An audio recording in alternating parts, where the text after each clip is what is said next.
Pronto, buongiorno, chi parla? Buongiorno, sono Alessandro Maiorano e mi assumo la responsabilità di quello che sto per dire attraverso la vostra radio. Prego, prego. No, stavo ascoltando i vostri passaggi in relazione a Matteo Renzi, Beppe Grillo e quant'altro. Io vorrei approfittare della vostra emittente per lanciare un appello nuovamente al signor Matteo Renzi, perché volevo ricordare al signor Matteo Renzi che il 23 di maggio abbiamo questo appuntamento al Tribunale di Firenze, dove c'è un magistrato che si chiama la dottoressa Bonelli e ci sono alcuni avvocati, tra cui il mio avvocato Carlo Taormina, che sono 4 anni che lo stanno aspettando in relazione al processo Renzi-Maiorano.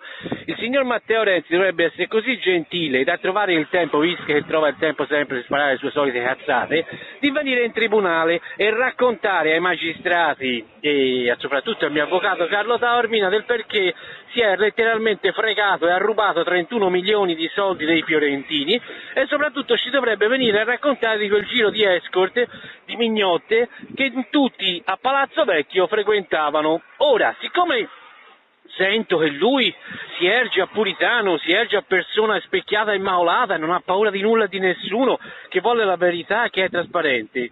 Caro signor Matteo Renzi, e tu lo sai bene chi sono, visto che siamo stati 5 anni insieme a Palazzo Vecchio, il 23 di maggio vieni in tribunale, sono 4 anni che ti sto aspettando, sono 4 anni che devi venire a raccontarci alcune cosine su quei soldi che hai rubato, perché li hai rubati ai fiorentini, con quel giro di tutti quei soldi, le scene, voli, bistecche, puttane, perché con quei soldi dei fiorentini sei andato anche a puttane in America, perché ho tutte le prove, ho tutte le fatture. Vieni a raccontarci il 23 di maggio alle 10 di queste situazioni, visto io sono imputato e tu sei parte offesa, allora trova il tempo di venire in tribunale, visto che sei parte offesa, a raccontare del perché hai rubato tutti questi soldi ai fiorentini e soprattutto a venirci a raccontare di quel giro di escort, specialmente di quel giro di escort di Palazzo Vecchio, dove in tanti, troppi, e sai bene chi erano, hanno frequentato questo giro di puttane.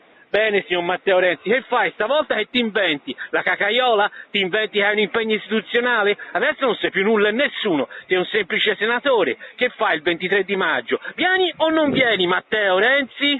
Grazie. Prego, buongiorno, buongiorno.